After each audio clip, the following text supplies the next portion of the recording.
Hey everybody.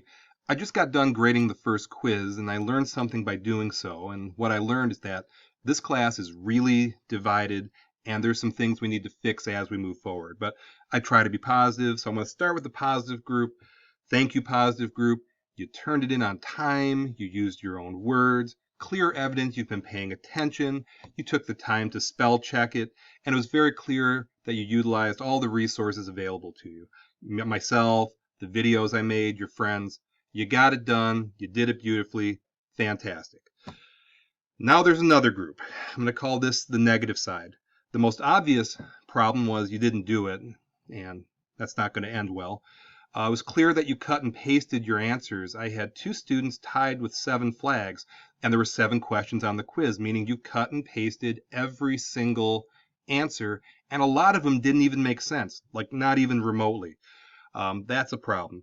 It was clear that you have not been paying attention or you don't understand something and you're not taking the time to get those misunderstandings clarified. That's my job.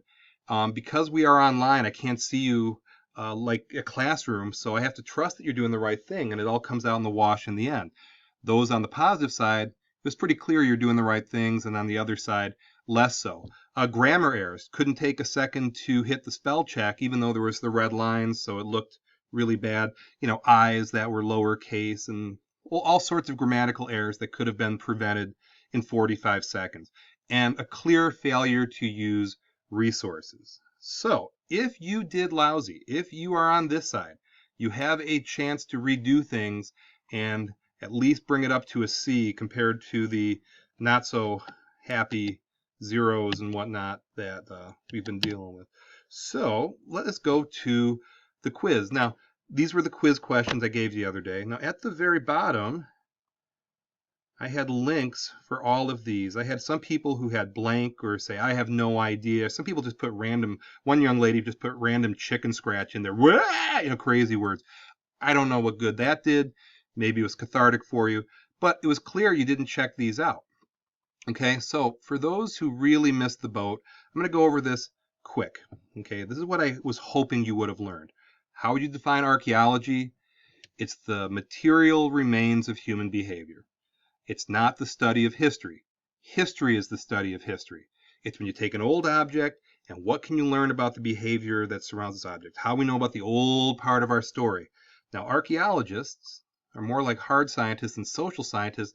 They follow 6 steps. The first thing they do is they locate a site, then they map, then they excavate, then they screen, then they document, then they go to the lab to analyze everything. That's how archaeologists do business. Number 3, race is a sociological construct, not a biological construct. We are all Homo sapiens. So on a biological level, if you look at race, it is not biological, it's sociological.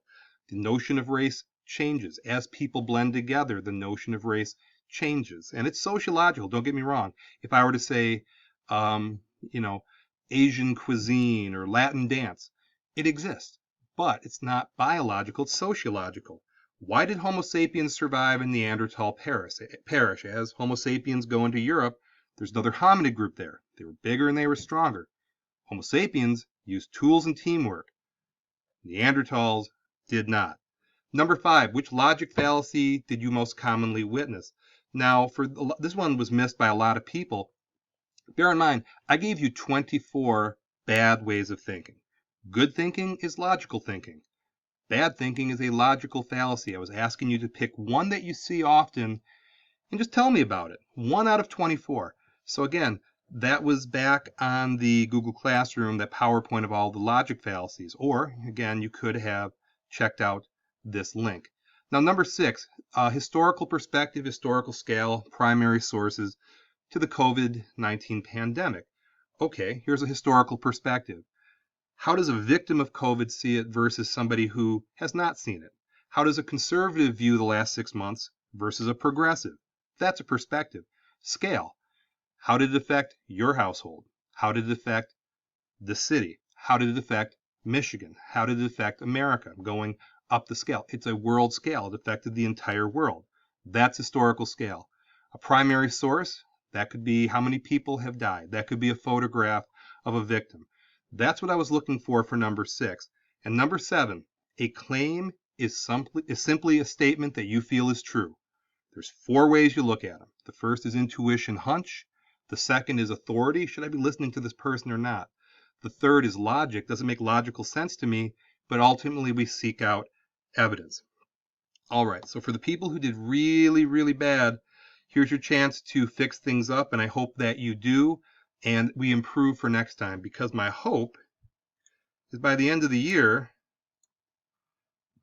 I have all of you on this side of things, because if you are on this side, no good comes from that. It just does not come from that. I would like to give you good grades and have you feel good about yourself and improve yourself, and not this where you have angry parents and summer school and 5-year seniors and all these things. I'm really hoping for this. I am here to get us all on this side, so let me know what I can do to help to get you there. So I'm hoping for improvement. I'm optimistic for improvement. Let's get better.